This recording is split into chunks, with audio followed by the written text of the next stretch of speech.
Welcome to Tysky Sour. I'm Michael Walker. In the middle of last night, Donald Trump ordered the assassination of Iran's most powerful general, Qasem Soleimani. He was killed in a drone strike just outside Baghdad. How should we understand this escalation in US-Iranian conflict? What is Trump thinking, and how will the Iranians respond? To help get to grips with the latest developments, I'm joined by David Waring, teaching fellow in international relations at Royal Holloway, University of London, and friend of the show. How are you doing? Yeah. I'm also joined by Iskandar. It's not the lightest of topics. I'm also joined by Iskandar Sadeghi, who's assistant professor in comparative political theory at Goldsmiths. You've written extensively about the politics of Iran. It's your first time on Tysky Sour, but you've been on FM before, right? It is, yeah. Great to be here. Thanks so much. Right, let's first get to grips. I'm going to ask you first. Who is Qasem Soleimani? So if we want to start from the beginning, obviously he is the leader of Iran's Quds Force, which is basically Iran's equivalent sort of foreign operations, sort of part of the Revolutionary Guard Corps, which was obviously formed at the outset of the Iranian Revolution. Mm-hmm. It was founded, the Revolutionary Guard itself was founded sort of as a paramilitary organization, at the outset of the revolution, to basically consolidate Ayatollah Khomeini and his disciples sort of hold on the revolution, as it were. And its mission statement is to defend the political order, the revolutionary political order as it stands. And this is, in a sense, transcends that immediately to the its commitments to the civilian governments, obviously. And basically, over the course of the 8-year war with Iraq, where Saddam Hussein obviously invaded Iran in 1980, that invasion was obviously backed by Western powers, particularly West Germany, France, Britain, the United States, and so on and so forth.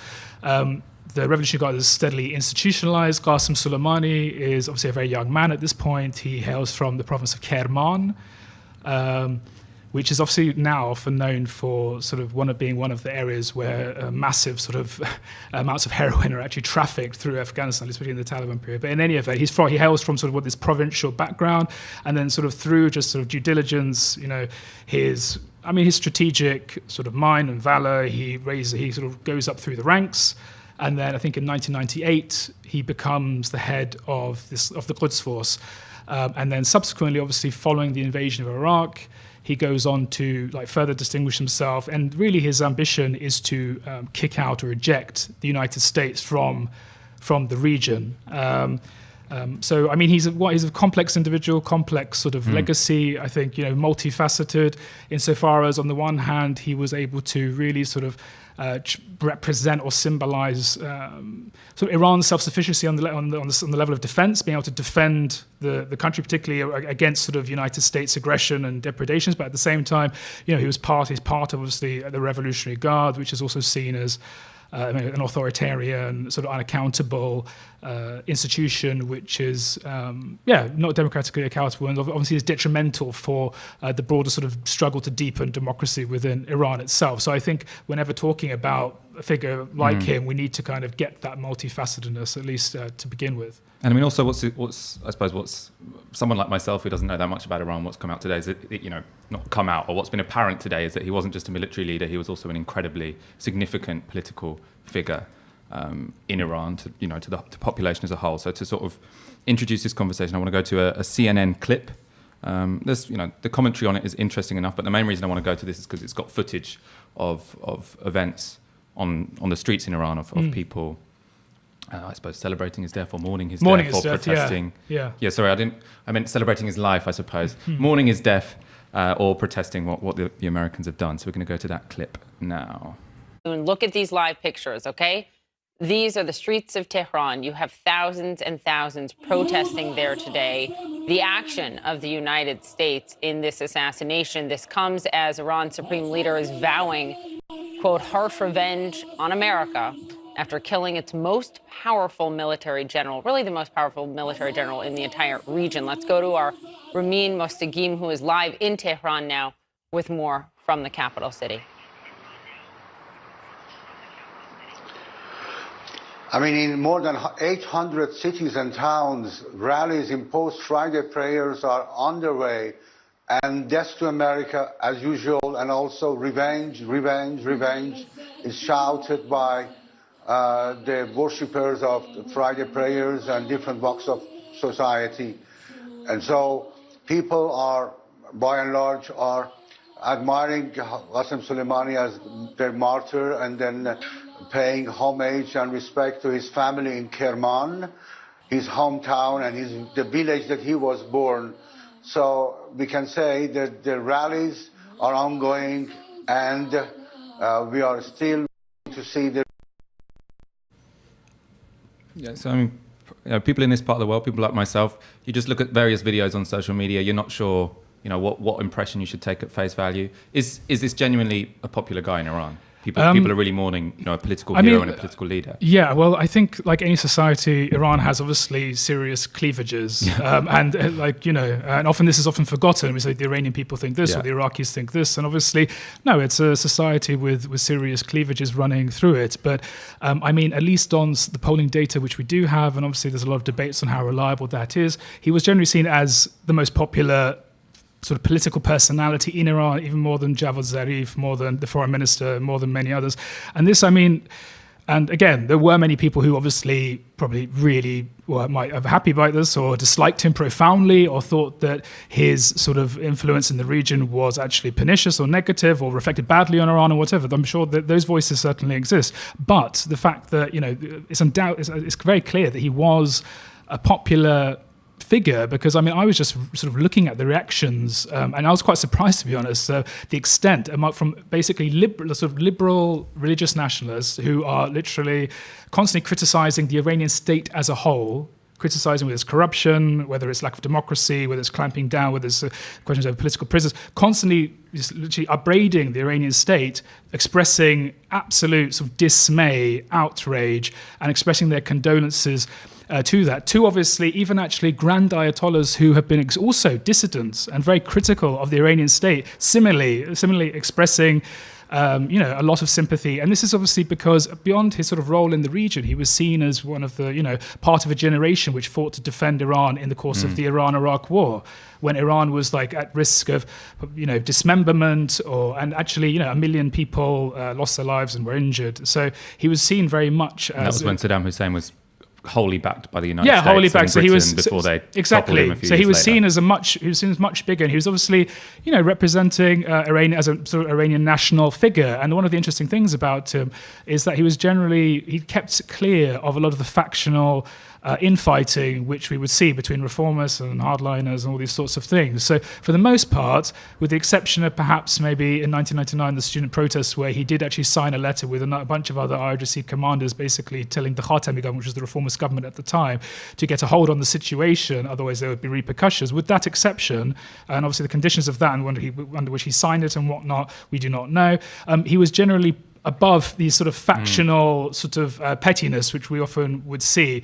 And again, like I said, sort of a national defending Iran from threats from abroad, or the United States, or whether it's Israel or Saudi Arabia and so on and so forth. So there's little doubt that he was popular. You look at Kerman, people were flooding the streets to actually, huge crowds in Kerman, in Mashhad, in Tehran, and all over the place. And obviously today was Friday prayers, so the state's base would be mobilized, but the numbers, for someone who's obviously, follows Iran day in, day out, is from there, it was actually palpably very much higher than normal. And like I said, across the political spectrum, from reformists to liberals, so you would see actually expressions and outpouring of outrage and sympathy, and actually calling him by the honorifics of Shahid or martyr.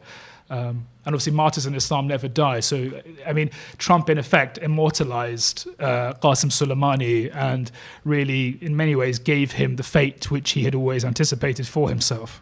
David, from an international relations perspective, you've got America, the biggest superpower.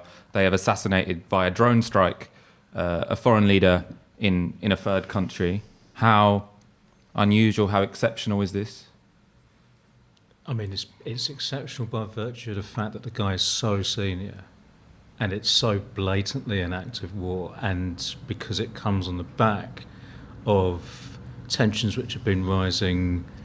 It's always tense between Iran and the United States, but particularly the last couple of years, Trump pulled out of, so just to rewind a little bit, and perhaps we get the chance to go into the history in more depth, but just a recent history to give it context. Barack Obama brokered a deal with Iran and with the major powers, the Europeans, Russians and the Chinese, to control Iran's nuclear program, to contain it. And we could talk more about that later on.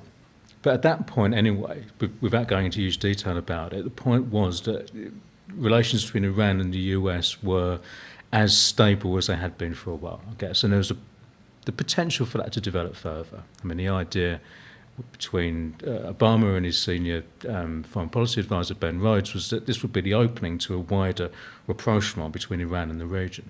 So there's great promise at that point, and everything that's happened since then has taken it downhill, from the election of Trump the year after to Trump's abrogation of the deal about 18 months into his presidency, May 2018. May last year, he severely ramps up sanctions on Iran. And these are sanctions which don't just sanction Iran, they sanction anyone who wants to do business with Iran. And when you consider the fact that Iran's almost completely dependent on its oil exports to sustain its economy, and you're sanctioning anyone who tries to buy Iranian oil, you're strangling the Iranian economy. So they take that measure, as a result of which the Iranian economy collapses, like GDP shrunk by 8% in a year since that happened.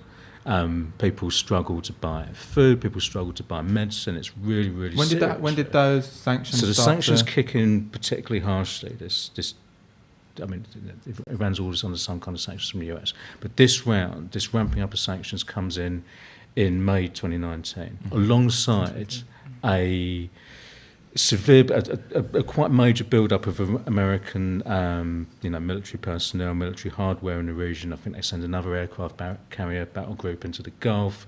They increase their troop presence, and this is all a provocation. Like you stuck to that nuclear deal. You did everything right.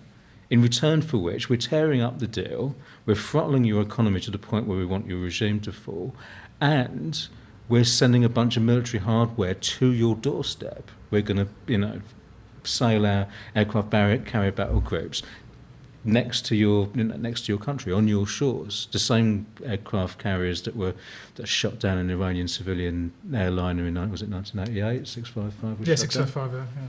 So Iran, yeah. this is all really intimidating from the Iranian point of view. And then, so through last summer, the Iranians start to respond to that. With sort of targeted strikes against oil shipping in the Gulf, and later on a strike on a Saudi oil facility, quite a major strike on a Saudi oil facility. All of this is deniable, but it seems pretty clear that it's Iran or Iranian proxies who are doing it.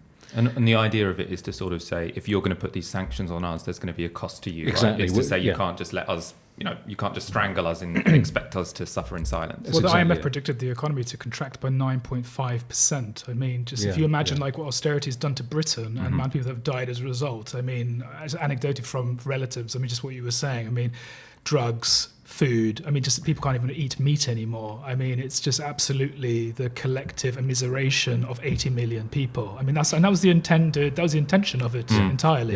Yeah, it's an act of war. I mean, the sanctions are not just sanctions; they're effectively a blockade on the country. No, Iranian oil will not flow out of the Strait of Hormuz, and so the economy will collapse. It's effectively, if not, de jure, an act of war. And so these responses are, as you say, it's basically a message that says you can't impose costs on us without, and that if you impose these costs on us, that will not be cost-free for you. Yeah. And so these tensions have been rising in a really serious way, because for the regime it's existential, it seems to me, or close to that. And at one point, in fact, there are two major flashpoints. One of them is in June, when an American drone is shot down. The Americans say it's outside Iranian airspace, the Iranians say it's in, whatever, it's in that context. It's not unthreatening to the Iranians. So drone is shot down. Trump orders airstrikes and then bottles it or pulls back from the brink or whatever, but you're that close to direct conflict between the two sides. And then in September, I mentioned before, the Iranians, or via their proxies, hit a really significant Saudi oil facility. And the Saudis are responsible for, well, I can't remember how much Saudi oil production is as a proportion of total oil production, but Saudi oil reserves are about 50% of global oil reserves. If you hit their major oil facility, you're not just damaging them, because they're completely oil dependent as well, but you're damaging the global economy potentially. And the Americans, again, you'd expect them, the Saudis certainly expected them to respond to that, but they didn't. So twice we've come very close to all-out war, and twice Trump has pulled back from that, or and then, not taken the bait. But that's the context, the existential threat to the regime, tension, flashpoint. Serious observers, International Crisis Group, for example, last year, are talking about the Gulf's 1914 moment, where all the pieces are in play, or are in position for a major conflict to unfold if someone, throws a spark on the dry tinder. And every time something like this happens, this is why people take it so seriously. We think, is this going to unfold into all-out war? And we don't know how the Iranians are going to respond exactly. Maybe it will be measured, maybe it will take a while. I don't know what you feel about that. But that context, I think, gives a reason for why people are so worried. It's not even that both sides necessarily want war, but I don't think anyone really wanted war in 1914 either. And yet, 30 years later, Europe was devastated by 2 wars and the Depression in the middle. So we're going to talk about those strategic calculations in a moment. First of all, you're watching Tysky Sour. You're watching Novara Media. As you know, this station is only possible because of your kind support. If you are already a subscriber, thank you very much. If not, please go to support.novaramedia.com and donate the equivalent of 1 hour's wage a month, or give us a New Year's bonus. Keep your comments coming. We'll go to your questions at the end. Or if you go on Twitter and comment on the hashtag Tysky Sour, we are even more likely to read those out and answer those questions, because we want more people to come to this show, and that is a way of getting out of our little YouTube bubble, as much as we love you in the comments here. Strategic calculations that you were talking about. Yeah. The Americans are provoking Iran, by flying drones either into their airspace or very close to their airspace. Either way, it seems like a fairly provocative thing to do. They've also, obviously, to apply such harsh sanctions on a country is in a way to provoke it. What are they playing? To what end, I suppose, is the question. What are the Americans hoping to achieve by provoking some sort of reaction from the Iranians? I'm sorry, I shouldn't laugh, but he fucking knows. Yeah. It's Trump, right? And it is really hard to analyse US foreign policy at this moment, because, if you know anything about my work, you know that I'm pretty structuralist, I think, in terms of empire and state and capitalism, all the rest of it. But sometimes you just have to focus on individuals. They're the active components within the system, right? They do matter. And this guy, you have to focus on his personality as much as anything else. Why did he tear up the Iran nuclear deal, right? One of the great achievements of American diplomacy from the point of view of American imperialism. Why do that? If you're a normal imperialist, you should be happy with it. It seems to me that he's driven by his antipathy for Barack Obama, which is heavily racialised. The idea that this guy should be shining his shoes is in fact the president. How dare he? He's not even a proper American because he's black. So I think a lot of it was that. I'm going to tear this up and I'm going to replace it with a better deal. And if you look at what Trump said today, really telling comment, I'm going to try and remember it exactly. It's something like Iran has never won a war and never lost a negotiation. Yeah, that was it. But what he wants, it seems to me, I'd be interested to know what you think about this. I don't think he wants an all-out war. I think he wants to exert himself in a quiet sort of, in that kind of macho way, as a kind of demonstration / tantrum, and then he wants them to capitulate. And this is a guy, frankly, who in his life experience, you throw your weight around and you get what you want. And he seems to think that in this situation as well, he's mistaken. He was mistaken with Korea as well. But he seems to think that if he throws his weight around, people will capitulate. They'll come to him begging for a deal. He'll sign that deal, and then he'll be able to wave that in front of the American people and say that Barack Obama signed this terrible deal with the Iranians. I was really tough, I threw my weight around, they capitulated, and now I've got this great deal. That seems to me to be what he really wants. He doesn't want a war to win an election, he wants a deal to win an election. And he thinks this is how he goes about getting it, and it's not. That's not how it's going to work. It's interesting. David Waring, who does materialist analysis of the Middle East, is saying it's probably just this nutter in Washington. But there's other things going on. To interject in this conversation, I want to go to a clip. This is obviously a very popular theory going around Twitter that the reason Trump is doing this now, I don't think it's a ridiculous theory either, is because he wants to provoke international conflict or a war before the presidential elections, which will be in November. This is a theory, the idea that a president would start a war with Iran to win a presidential election is not so much conspiracy theory, because it was said by the president himself. We're going to go to this clip now. This is from 2011. I think, did Donald Trump have a YouTube channel? Anyways, I think it's his YouTube diary from 2011. We'll go to that now.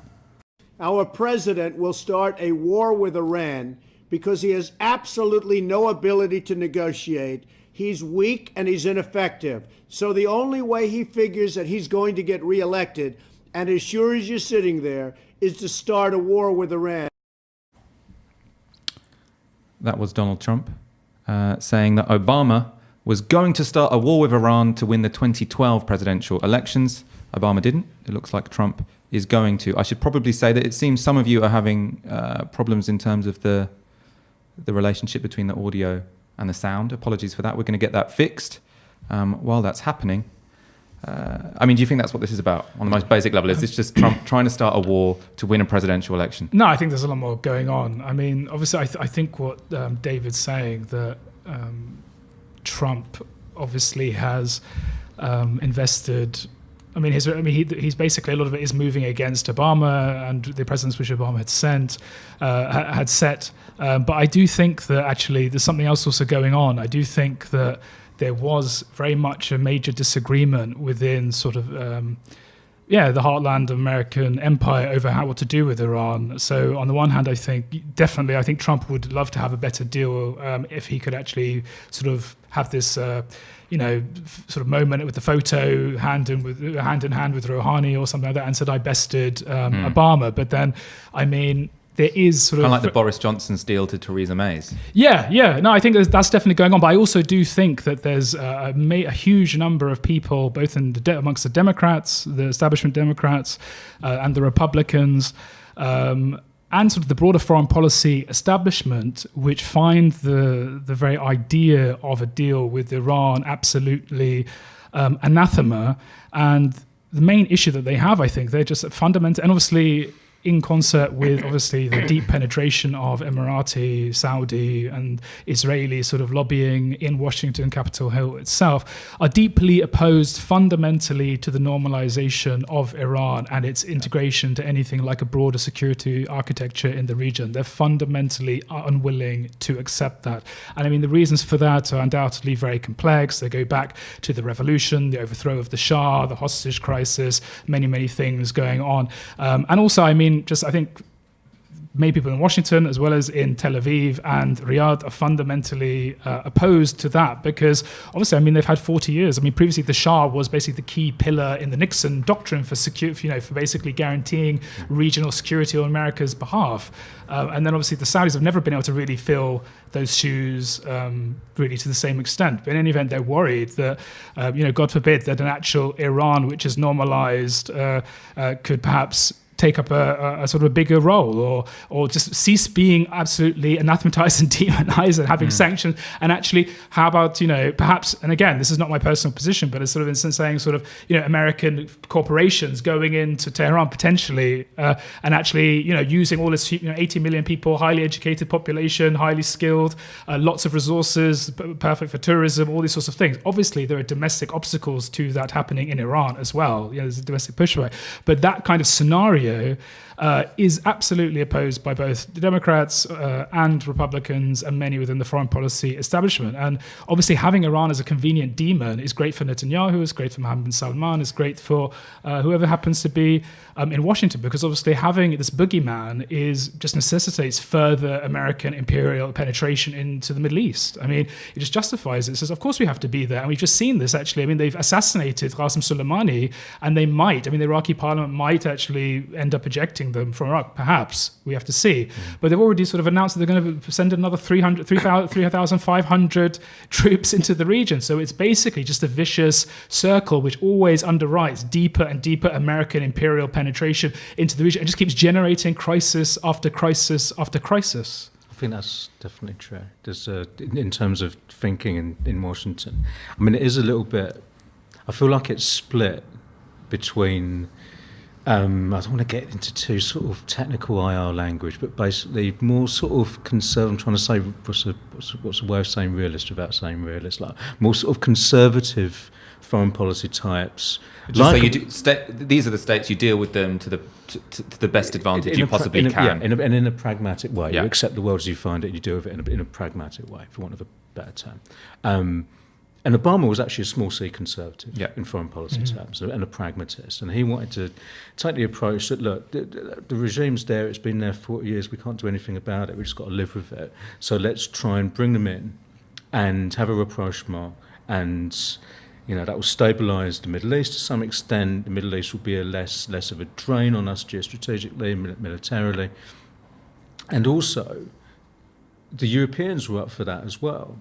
So there's the conservative set within. Hang on, let's focus on Washington. I'll turn to Europe. So in Washington, you've got the more conservative, pragmatic types like Obama and Ben Rhodes, his national security advisor, foreign policy advisor, who took that approach. Then you've got more neoconservative types who are dead set against that for the reasons you described. And so what the neocons want is they want to just wholesale refashion the whole world so that it's totally in their image. I think the best way to distinguish between the two is to say that neoconservatives are more radical and they see less. They're less able to perceive the limits of what the US can do, right? So if you think about 2003 invasion of Iraq, they had big dreams for that. They were going to transform the whole region. Iraq war will be over in 6 months. It'll be a cakewalk. They'll be, welcomed with flowers. They were going to turn Iraq into a model democracy, i.e., heavily overseen by US troops and US trained security personnel and managed and all the rest of it. So that kind of democracy. But they were going to remake the whole region. And they thought that was possible. We'll just apply military power and we'll change everything. We'll topple this regime, we'll topple that regime, we'll have a whole new bunch of allies, we'll have strategic bases across the region. Now, that's the neoconservatives. The small c, old-style conservatives, the paleo-conservatives, if you like, are much more circumspect and think, actually, military power doesn't give us the ability to remake the whole world. We just have to manage it as best we can. So that's the clash. And when the Iran nuclear deal was signed, it was a bit of a victory of one side over the other. And Obama was able to portray the opponents of his deal as, throwbacks to the Iraq war era. Look, these guys got us into this huge mess. Let's be more pragmatic now. And he got the deal signed. By the way, this is worth mentioning because so many people on the left buy into this ridiculous Israel lobby theory. The fact that the Israel lobby lobbied like mad to get that deal squashed. They sent Benjamin Netanyahu to the US Congress to speak to both houses of Congress to condemn the US president. The Israelis didn't like it, the Israel lobby didn't like it, they lobbied like mad against it, the Saudis didn't like it, the Emiratis didn't like it, and it got signed anyway. I think that's a demonstration of the fact that US state power has its own interests. It doesn't get dictated to by small regional allies. Yeah. But that's the debate within Washington. Now, the other element I think is worth bringing in, seeing as we're in Europe and we're, in Britain in particular, is that the Europeans overwhelmingly sided with Obama. And their view was, again, this region is on our doorstep. We would rather there was less conflict there, especially because of the quote-unquote refugee crisis. Not actually a refugee crisis, it was a European racism crisis, but anyway, they saw it as a refugee crisis, all these terrible brown people coming over here, isn't it awful? So they want that region calmed down and secured, and they also want, and this is the thing you alluded to, really important, they want European firms in Iran. It's the one that gas and oil interests too. I mean, Total gas and oil, so much else. I mean, the airlines, airlines, car manufacturer. 80 million people, as you said, highly educated. It's a huge untapped global south market, one of the last ones. The Europeans wanted in, and what the JCPOA did, the Iran nuclear deal, what it did was not only effects on a rapprochement between Iran and everyone else in the region and calm things down there, but also it was the prelude to opening up that market for the Europeans. Now, if you think about this in terms of imperialism, the US was doing its job as a global hegemon, i.e. it was managing the international system on behalf not just of its own interests, but the interests of its allies. That is to say, the key European states and concentrations of capital around those key European states, so, aircraft manufacturers, etc. And it was able to say to the Europeans, we are managing this problematic part of the world competently and usefully from your point of view. You're going to get this great new market, and this source of problems, this particular region, is going to calm down. What Trump's done is turn up and act as a completely incompetent manager of the global system. He's reintroduced instability in that region, and he's shut off that really appetising Iranian market to the Europeans. So from the European point of view, this is all terrible. The Americans are supposed to run the world in a competent manner, and they're doing the exact opposite. So there's all this stuff at play. These are the different kind of, elements of it, and just looking forward from the European point of view.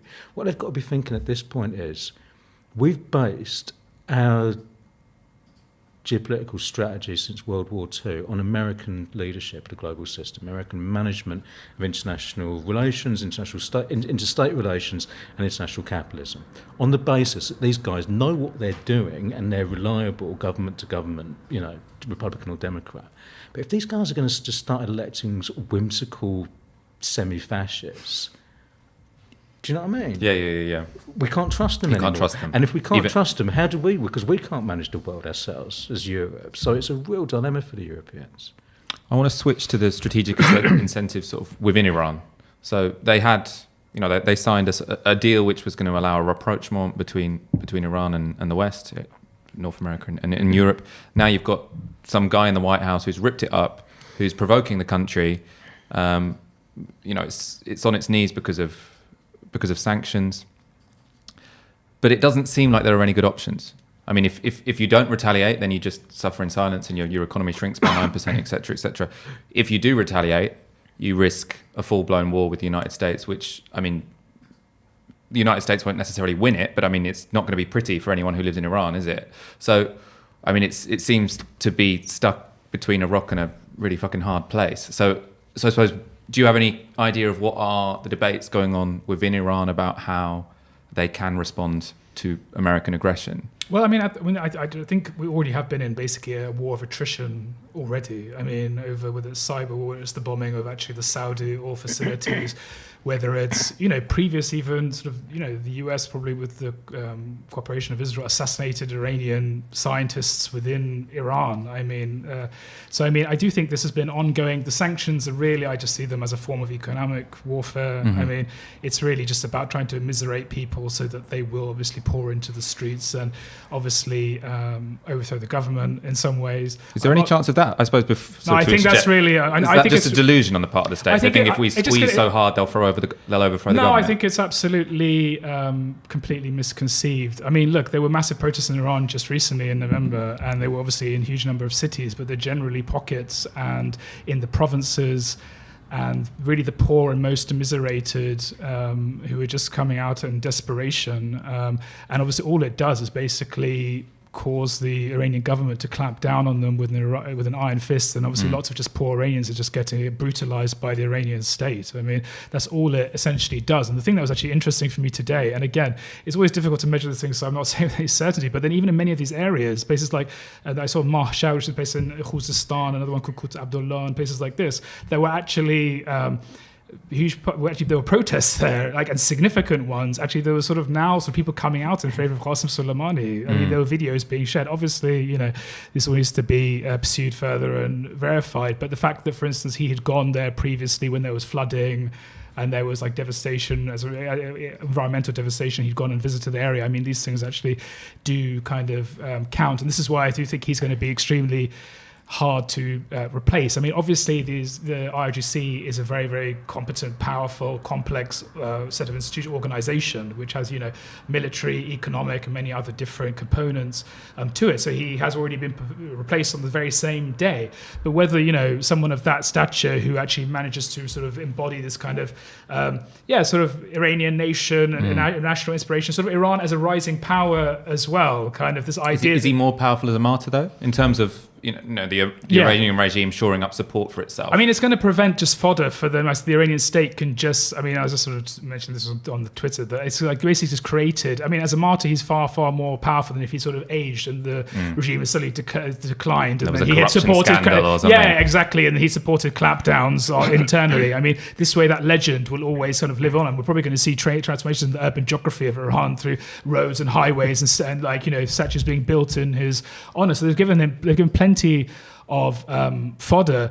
Just to get back to your sort of question, Qasem Soleimani's whole genealogy is basically that of basically formulating Iran's sort of strategic doctrine. Was basically when you have a region, when you basically come out of revolution, you enter an 8-year war, which was basically one of the most bloody wars in the trenches since the First World War, and you don't have access to really cutting-edge conventional military hardware, because you're basically on an arms embargo, and then you have like billions and billions and billions being flooded to Saudi and UAE and other sort of rival adversary sort of states. The Saudi budget, the military budget is sort of like fourfold what Iran's is. Then you have to basically formulate a sort of a low cost form of waging or imposing a cost on your adversary, and this is exactly what he did. So Mr. Qasem Soleimani would see, where you find sort of grievances and discontent, whether it's in Lebanon in '82, following, with the Lebanese civil war, which leads to the establishment of Hezbollah eventually, or in Iraq, resisting the occupation, or in the case of the Houthis, which obviously wasn't created by Iran by any means, but obviously it's sort of in a sense become Iran's support for that organization in many ways become a self-fulfilling prophecy. Then obviously the way you actually create deterrence in a very kind of standard kind of realpolitik fashion is actually working with partners in these areas to say, we'll give you this, we'll train you, we'll allow you to pursue your own interests, and if we get attacked, you can actually inflict maybe a cost locally. And that was really his brainchild. That was what he had a big role in forming. So obviously their influence in, not to cut you off, just to summarize, their influence in say Iraq or Syria is to gain leverage to defend Iran against its adversaries. It's the same. Obviously we can talk about Syria, and obviously again, it speaks to and obviously Iraq itself. The double-sidedness of his legacy is obviously he played a decisive role in rolling back ISIS, working with the Western powers. Similarly, obviously, even following the invasion of Afghanistan, they played a role, even collaborated with the US and rolling back with the Northern Alliance, rolling back the Taliban. So, there's that side of things, and there's also the profound resentment of many Iraqis for seeing the sort of overbearing influence of Iran interfering in, for instance, mediating between sort of an unwanted and disliked Iraqi political class, which is seen as sort of mired in corruption and lack of sort of democratic credentials and whatnot. So that double-sidedness is definitely part of his legacy. This is what we see actually. It's very in Twitter itself. You just see this insane sort of polarization of just complete demonization versus sacralization and valorization, and we have to kind of understand. I'm not interested in that at all. I'm kind of interested like what is the repercussions of this. I think that his security doctrine, in a sense, is going to carry on, and they can impose a real cost on the US. But I do think that unlike Trump, who's obviously very reckless and obviously doesn't even care about the repercussions really, he just sort of okays it, the Iranians are going to bide their time, and they will see like how they can inflict the biggest damage with the least sort of potential cost. Let's talk about the British response. Dominic Raab has said, we can probably get the statement up, "We have always recognised the aggressive threat posed by the Iranian Quds force led by Qasem Soleimani. Following his death, we urge all parties to de-escalate. Further conflict is in none of our interests." A very banal statement there from the British Foreign Secretary. It's effectively support, isn't it?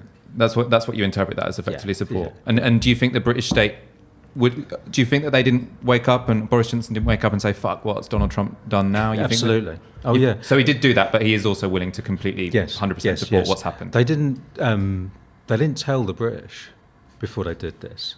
The And Iraqis.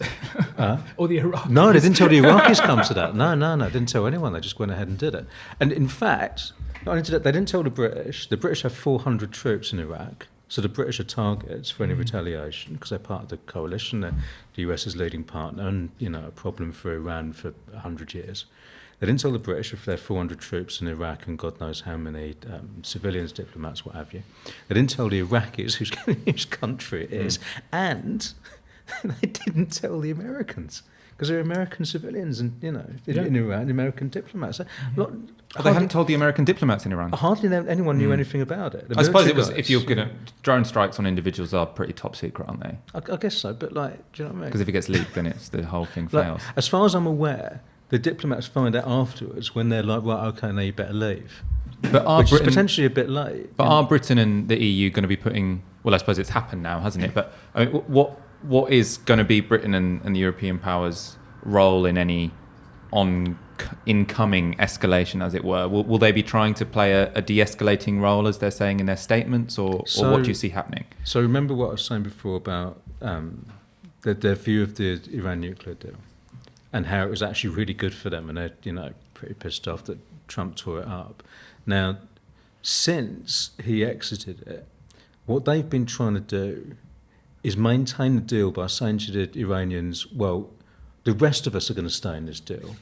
Us Europeans, the Russians, the Chinese, and you guys as well should stay in it, even though the Americans have left.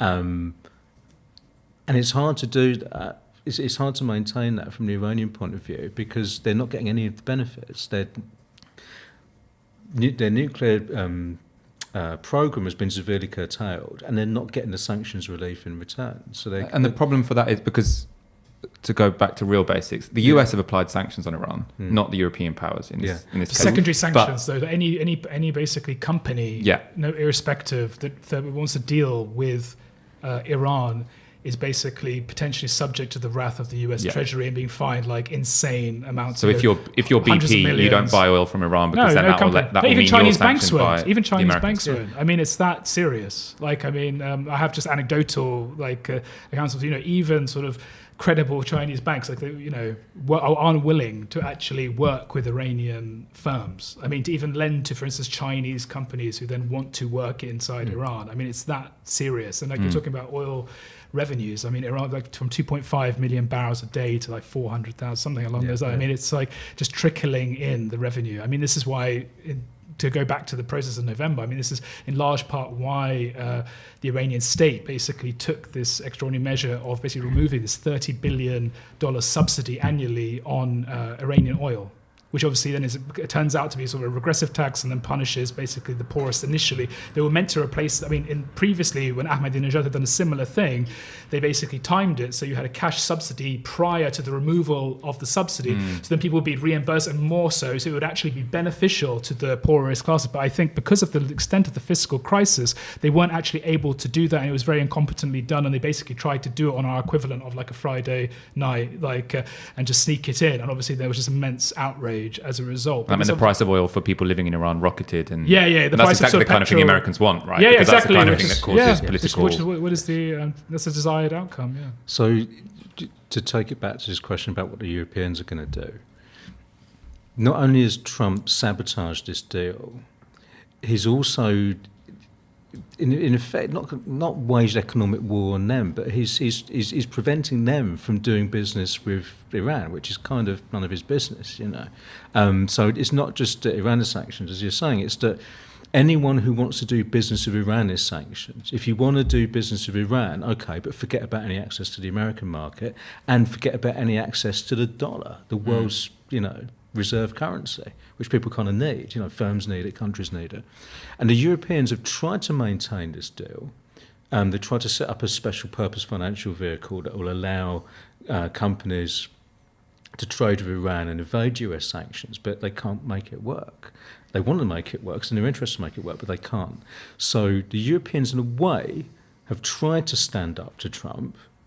The British have always been the weak link in this, but certainly the French and the Germans, and the EU more generally, have tried to make the deal work, but it's just extremely, extremely hard. But just Now- to add, just to say one point, I mean, they haven't even been able to even guarantee humanitarian aid. Right, People have right. actually died because they haven't had access to certain medicines which you can't get. Obviously, Iran is quite self-sufficient in producing medicine, but there's obviously certain specialized things. So actually, children have died from EB. And why various haven't they been different- able to do that? I can see why lifting or why evading the sanctions is largely, difficult, just as they can't be we have to asked. go on a case-by-case basis, but I think just companies are essentially worried because it's not simply that they'll be bankrupted. Because the US Treasury will just fine them to the point where they're absolutely bankrupt and they can't do anything. I mean, that's also the fear. So the Also- carve out for humanitarian aid apparently exists, but it's actually nominal because you're effectively saying to anyone, these sanctions are so extreme and so tough that, yeah, there's a carve out for humanitarian stuff. If you want to send humanitarian stuff, that's obviously fine. We're not monsters.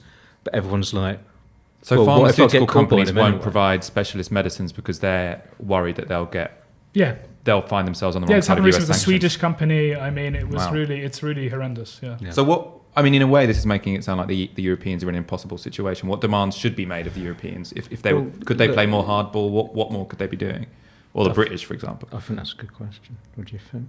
I mean, to be honest, I think maybe in the long term we'll see a transition against from dollar hegemony. This has always been speculated on for decades and decades, and the Chinese are creating this rival geopolitical order. But I mean, this is not something which happens overnight. In the meantime, Iranians are going to be suffering and dying as a result. So, I mean, I do think the Europeans are pretty much helpless to do much. And exactly like David was saying, I mean, we've seen this with the nuclear deal. I mean, Federica Mogherini and various others, who was the foreign policy chief at the EU, was very adamant about trying to maintain it, to preserve it. And I think she was really well intentioned and tried everything she could to try and do so. But, their hands are tied. I mean, they just can't. This is the thing. I mean, I remember I wrote something just when Trump got in, and I had a lot, and I remember the commentariat coming saying, he'd write on Iran, sort of saying, they can't do anything. Trump can't do anything. He's not going to be able to tank this. I'm like, you actually really just undermine exactly what sort of David was sort of saying, though. Like, Trump has sacrificed this sort of role of saying, I'm going to organize international capital on behalf of, the world system. He has basically sort of given that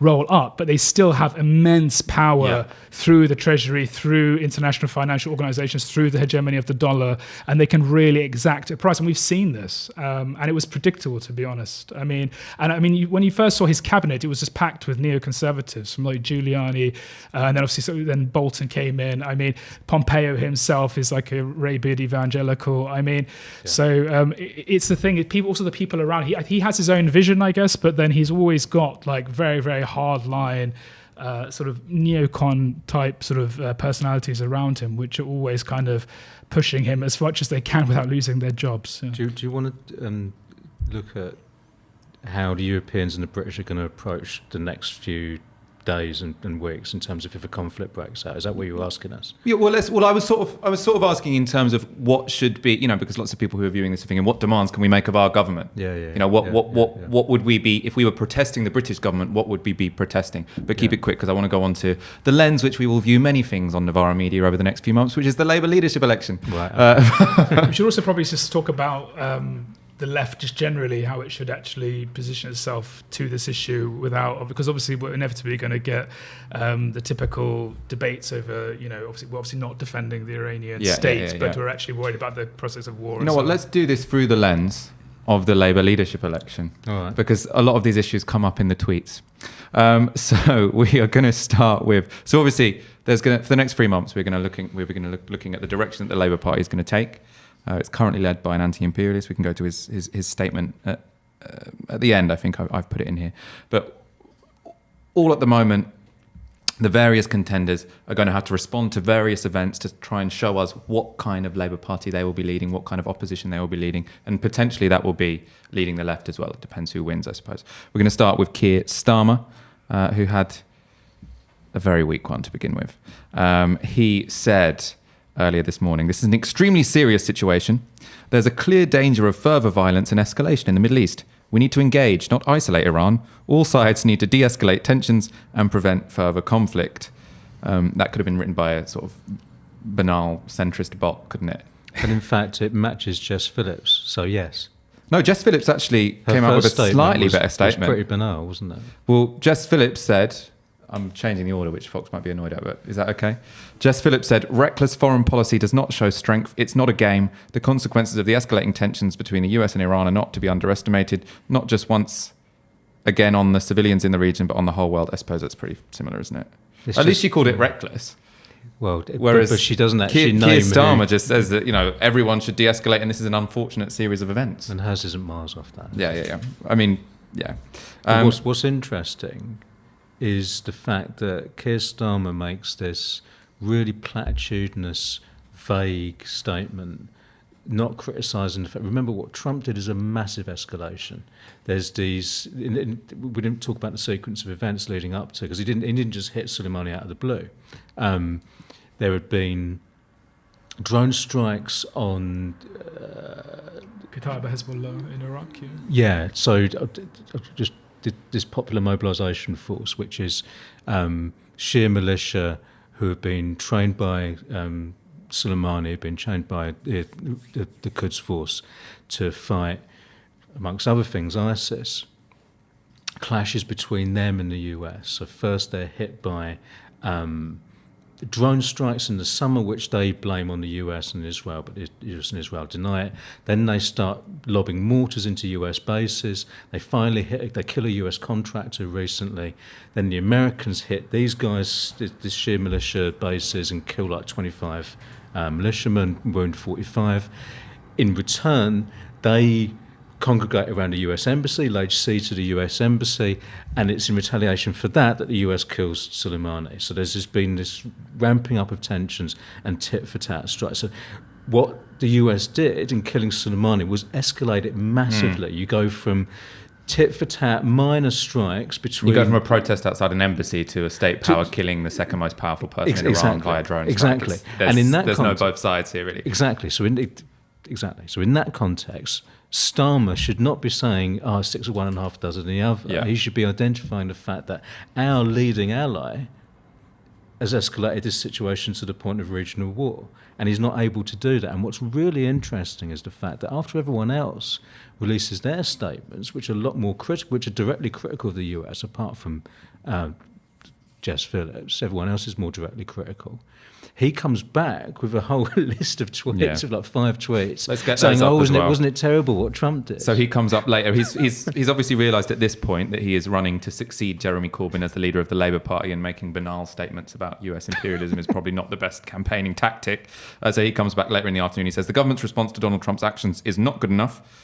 Blaming someone at least. He's named Donald Trump, that's a start. The UK government should hold him to account for his actions and stand up for international law, not tacitly condone the attack. Trump's actions are as irresponsible as they are counterproductive. Then he puts in a bit of personal history. Having wholeheartedly opposed the illegal war in Iraq 17 years ago, I am acutely aware of the additional responsibility we have to the Iraqi people to help them secure the safety and stability of their country. I mean, it's pathetic, isn't Well, those it? are a better series of tweets. The problem is that How flustered they sound. he's put them out because he's worried, or because he's had pressure from the left to say that actually these inane statements aren't enough. The problem is if he becomes the leader of the Labour Party, the pressure will all be from precisely the opposite direction, which is to make him less critical. Isn't he supposed to be competent? Because a competent person would know from moment one, as did all his rivals. Yeah. I mean, there are a couple of them who are saying it sincerely. There's a couple of others who aren't. But wouldn't a competent politician know, I'm running to lead the Labour Party, which is full of people who don't like this sort of thing, and understand what he should say? Yeah, I mean, whoever's managing his campaign should slap his hand it's for not that. there, is it? That tweet. Clive Lewis was an interesting one because this sort of summarise or brings in, as you say, some of these debates that people are having on the left. You allowed to condemn Soleimani whilst at the same time opposing the assassination. We can go to these now, I think. Clive Lewis said, the violent escalation in an already volatile region is a mistake and should not be compounded by UK government support. I call on the PM to condemn this cowboy action and turn immediately to our international institutions to try and de-escalate any war with Iran. The first tweet went down very well with most people. The second tweet, I shed no tears for Soleimani. He was a cruel man who unleashed suffering for many, but violence begets violence, especially without a thought about military strategy. I know this from my time in Afghanistan. The UK now lead in being a broker for peace. So you've got a huge debate about whether or not it undermined his first point to say that he'll shed no tears for Soleimani. What do you think? Was that what people have been saying? I mean, you don't have to I think you don't have to shed tears for Soleimani. I think people should fall into that trap, and I think there needs to be a focus, obviously, that on the nature of the escalation, that this is something which is just absolutely takes us, hurtles us towards a more sort of serious form of like direct conflict. And apart from that, I mean, just the people in the broader region, the implications for them, I mean, a duty of care, responsibility insofar as, I mean, just a couple of weeks ago, Iraqis were all assembling in Tahrir Square in Baghdad and protesting for democracy, greater equality and greater accountability. Similarly, in Iran, obviously, Iran's system is more complex and all these sorts of things.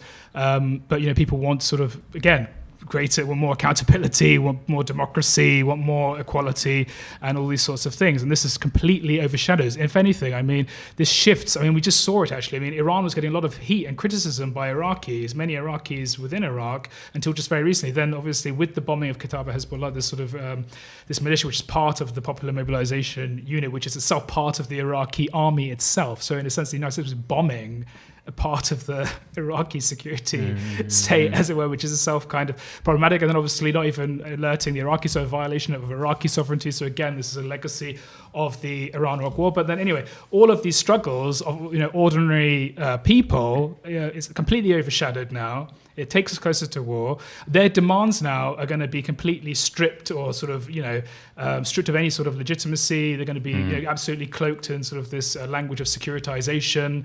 And it's legitimate in a sense. I mean, so far as, the United States has just killed the second highest ranking military figure in Iran, just unilaterally, extrajudicially. So, I mean, we're going to see, I think, also in Iran, I mean, also just to move to Iran quickly, I mean, in Iran as well, there's like Majlis elections coming up, and there were sort of, I was sort of next month. Yeah, so I was expecting these to basically be this really sort of sullen affair, like no one's going to turn up, and it's going to be actually a real blow for the Iranian state, and it's going to be a real blow to all this sort of those declarations about how our popular organs testify to our legitimacy and deeper popularity. Now, I mean, it's going to be the right's got this platform now, which they've got their martyr, they've got their this absolute affront to sort of national security and basically the dignity of the nation, more broadly speaking, which they can just completely use. So it's not going to benefit. I mean, reformists aren't going to capitalize on this. It's going to be the security platform which is going to capitalize on that, and it's going to be ordinary Iranians who do want a better system. They're going to obviously suffer, and the hard right's is going to capitalize. So I mean, the fact that these statements really, focus on Qasem Soleimani is evil or he's not, or this sort of thing. I actually think a lot of it's just kind of performative sort of politics. It's just like posturing and just these are tweets. It's all posturing. Yeah, no, sure, yeah, it's all posturing. No, true. But I mean, we need something a bit more thoughtful and substantive, which takes in, I think, the British legacy in Iraq seriously, and we need to really just stop with this sort of really tedious facile sort of saying, oh, we're tired of it, because obviously Iraqis are still living through the legacy of that devastation which was wrought and like 1 million lives were cost. And basically, and it's not even that. I mean, the very fact, many of the grievances which Iraqis still have about lack of water, lack of just basic institutions which you need to have a decent life, because they've been devastated and absolutely deracinated by a decade of war. I mean, and that's Blair's legacy, and that's Bush's legacy, and it's ongoing. It's still lived by millions of people in Iraq. The other point about this Clive Lewis tweet. I mean, I don't really say anything one way or the other about Soleimani. Everyone knows what a terrible, not just person he is, but the legacy of what Quds Force has done around the region, particularly in Syria, which is just unspeakable. So say what you like about him, that's fine. My problem with those tweets is, one, that he calls it a mistake. I think it's really important to distinguish between crimes and mistakes. And an extrajudicial killing is a crime, and it's an act of war. And as an act of war, it's a crime as well. It's an act of aggression. There's nothing justifying it. The Americans, in their early statements, were saying, oh, this will take out a bad guy, and only later on we're saying, oh, but there's an imminent threat as well. There's no imminent threat, and therefore it's criminal. Yep. Now, you shouldn't be calling something that's a crime a mistake. And the thing he says in his next tweet is this thing about, oh, you've got to have a clear strategy.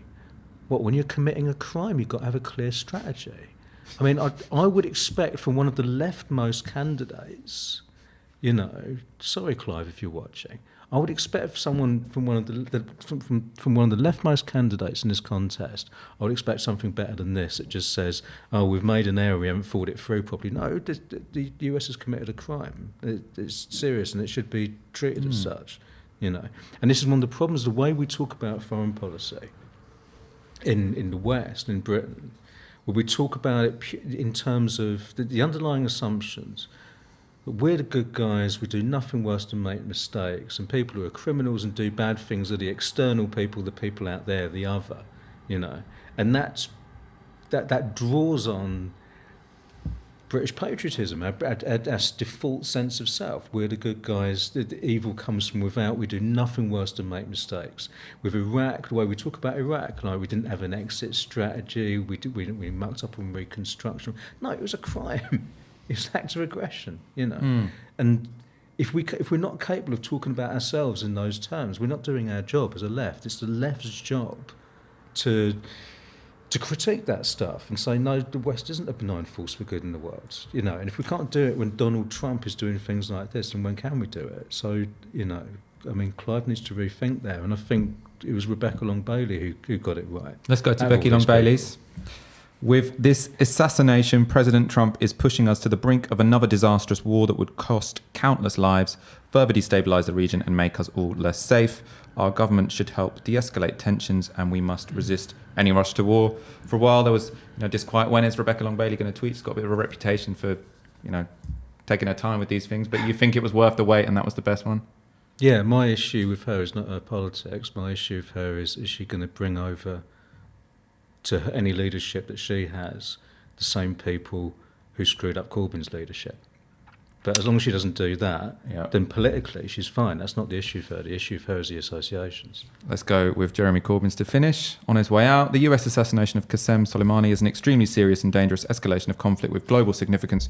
The UK government should urge restraint on the part of both Iran and the US and stand up to the belligerent actions and rhetoric coming from the US. He's always good at condemning imperial actions from the United States. One of the things he was always excellent at. Yeah, it's his thing, isn't it? That's his thing, exactly. Let's get some questions from the audience. Interesting. I love this because this is so 99.9% of people who come on the show would have no idea how to answer this question, but I think you will. Within Iran, it seems to me there is no embryonic party to emerge to take working class people's struggles forward. Could you comment? Well, the legacy of the left in Iran historically is really very, very strong one. It had one of the largest communist party in the course of the Second World War. Then, a very, very strong underground sort of guerrilla movement, and then obviously it re-emerged in 1979, but then was obviously crushed and absolutely pushed aside by the rise of, Islamists and Khomeini and his followers to power. And then subsequently, there was the reformist movement between 1997 and 2005, which largely had the platform of we need to return constitutionality and basic sort of civil rights and all these sorts of things, the freedom of the press to Iran, and enshrine these institutions in a way which many of them have been prefigured in the constitution, but when that was obviously pushed back by the right, clamped down. So far as we have many of them have actually very much a blindness on issues of social justice. And one of the ironies actually of the development of Iran's reformists is that many of them actually started to sort of left-wing sort of Islamists, and then gradually over the years moved towards a sort of a more liberal sort of perspective, and then really had abandoned much of the talk about whether it's imperialism, but also actually questions about exploitation and workers' rights and all these sorts of things. There is the reality that within Iran itself, we've seen sort of a tilt, sort of favouring sort of domestic capital against labour, sort of greater precaritization. All these sorts of things are definitely in Iran, these things, and obviously historically, Iran, at least through the 80s and whatnot, saw itself somewhat as of a developmentalist state, which did support, huge education programs, healthcare in the provinces and whatnot. But this has been rolled back in recent years, and there is no party, so to speak, within Iran. There are sort of, many sort of students who are very active in the student movement. There's sort of increasingly an awareness that inequality is a problem amongst the reformists, but they're largely politically neutralized. So what we have is really an opposition in exile, which is profoundly, pathological, really, and a lot of it's dependent on US imperialism, pretty much, or other imperial, always has been NGOized in a sense that they basically set up NGOs and they've got no broader political platform, let alone a socialist one. So yeah, there isn't really a movement per se to take up sort of workers' rights or a socialist movement because yeah, it's still an authoritarian sort of state, and even reformists, people who were deeply invested in the system, have been pushed aside and marginalized. I mean, the former Khomeini's former prime minister throughout the war, Mir Hossein Mousavi, is under house arrest still. I mean, so yeah, I'm quite sort of pessimistic, but I mean, I still see sort of Iranian students and people mobilizing and trying to sort of critique neoliberalism and its iteration in Iran. But as for a broader movement, yeah, this is the reason why there's not going to be that breakthrough, or you're going to see immiseration of the poor people who are going to be scattered, but there's no way of actually mobilizing them politically unless there's a political opening of some description, which obviously isn't going to happen as long as Iran feels this existential threat from the outside. This is the problem. So you have a constant threat of actually any opening is going to be basically appropriated or taken up by US imperial powers to basically undermine and destroy and undercut the whole regime. At the same time, you have people within Iran itself, quite reactionary political forces and institutions who obviously themselves don't want to be accountable. And then you have the ordinary people and you have reformers who obviously do see the writing on the wall and do see the system changing. But at the moment, we're in a deadlock. So I'm not very optimistic, to be honest. It's really interesting if you think about the parallels, and you're going to tell me if this is facile, but the parallels between Iran and so many other states in the region where you've got large youth populations, and in terms of the economic model, you've got a kind of state-led development model that effectively ran out of roads, and then an attempt to neoliberalise to some extent, coupled with a sort of crony capitalist class attached to the state at the top. A parallel potentially you can draw between perhaps Turkey and Egypt, certainly Egypt and Iran, in terms of the role that the military plays, not just in politics but in the economy as well, and the corruption around the that. main difference, I think that Egypt's a very illustrative example insofar as because it actually speaks to the broader role of imperialism in the region. And so far, when, for instance, you saw the Arab Spring in Egypt, basically the Obama administration and they basically sought to consolidate the military and ensure, because there's decades of cooperation, so they moved to those kinds of states which are in a sense US allies, they moved to stabilize, whereas states like that are seen anti-status quo or adversarial or whatever, they moved to basically throw everything at it to destabilize it. And I think that's exactly what they would do in the case of Iran. I mean, it was similarly what we saw obviously in Syria, and obviously, on the one hand, we have Iran sort of moving geopolitically to basically support the sort of the Syrian regime, and that has like horrendous consequences for ordinary, millions of ordinary Syrians.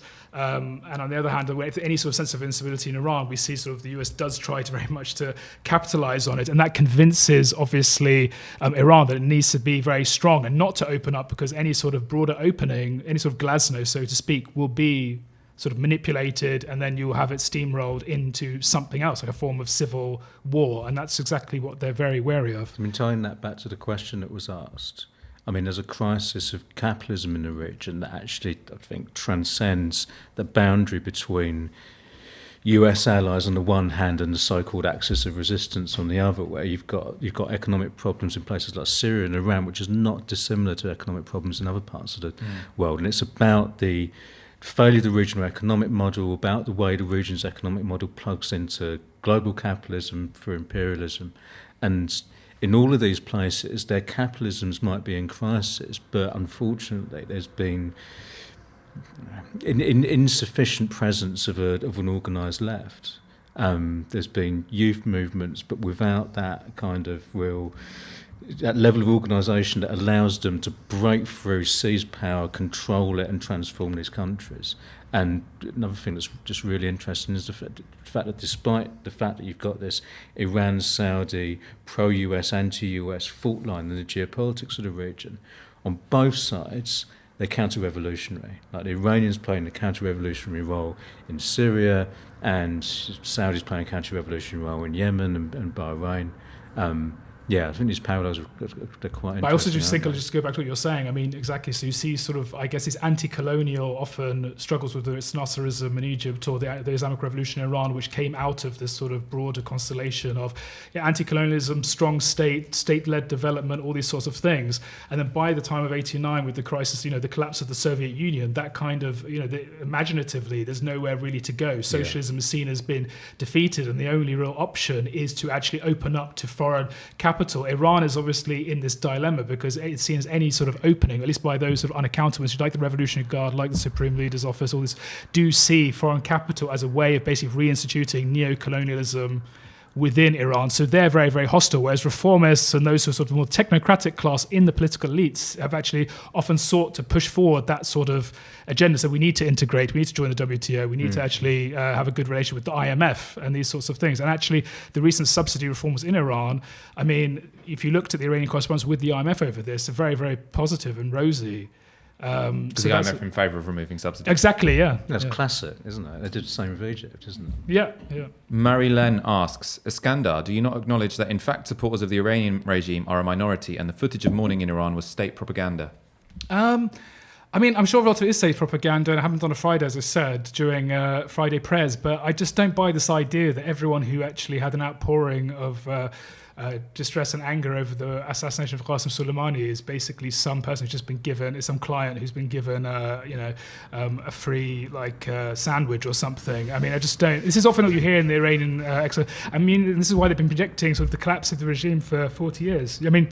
Look, you don't have to approve of the regime. You can hate the regime. You can criticize it to the cows come home, and you can absolutely upbraid it as much as you like. And it's got plenty of reasons for us to do that. But I mean, having some sort of naive, sort of misplaced kind of understanding of how its base works or how it taps into Iranian nationalism and other things, sources of legitimacy, is also, I think, just a fool's errand. I mean, we need to have a proper appraisal, and we can say, the Islamic Republic is very weak here, it's very weak there, but it does have certain strengths in a very descriptive sense, which are a source of resilience, and we just have to take that seriously. And as I was sort of saying, it wasn't simply just people in the streets. I mean, I was saying everyone from people who dissidents in exile were expressing sympathy for Qasem Soleimani. I mean, I've even seen royalists, actually monarchists, because he has this sort of extra national role and is seen as projecting Iranian influence. And again, we're not there to approve of this. I mean, we're not here to indulge Iranian nationalism, but that capacity, what he's done,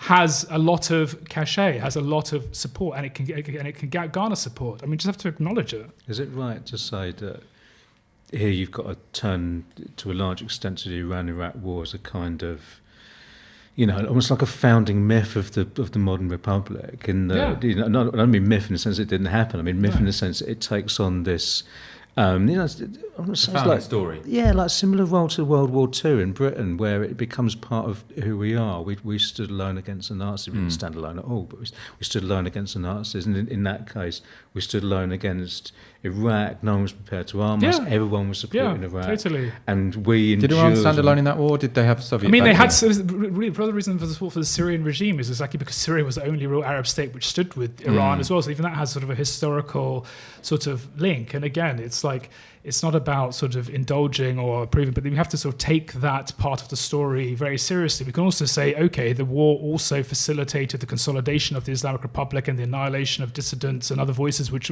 emerged at the point of the revolution. I mean, that there was a massive coalition, and as we see, they progressively are just erased from the story, and it basically allowed the Khomeinis to really colonize that story. But it also became a national story, because basically when you have millions of people mobilizing throughout the entirety of the country, their whole raison d'etre is basically to defend the country's borders because they were invaded. I mean, we were invaded by Saddam Hussein. It wasn't Iran initiated it. It wasn't Iran invaded Iraq. It was invaded by Saddam Hussein and then obviously supported. I mean, the legacy of that's still with us. I mean, Soleimani was a veteran. We still have veterans who are basically suffering from chemical burns because, the chemical weapons which were used against them, and which the United States actually provided satellite footage to basically to facilitate their being targeted by Saddam Hussein. I mean, we have to accept this is part of the social fabric of that country. There's lots of other stories as well. There's lots of stories of, youth in cafes who love Kim Kardashian. I mean, there's that. But again, it's a very, very complex society, like any society.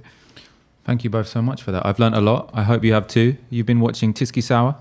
As you know, this show is only possible because of your kind support. If you are already a subscriber, thank you very much. If not, please go to support.novaramedia.com and donate the equivalent of 1 hour's wage a month. We'll be back on Monday. We're going to do shows 4 nights a week for January as a little experiment.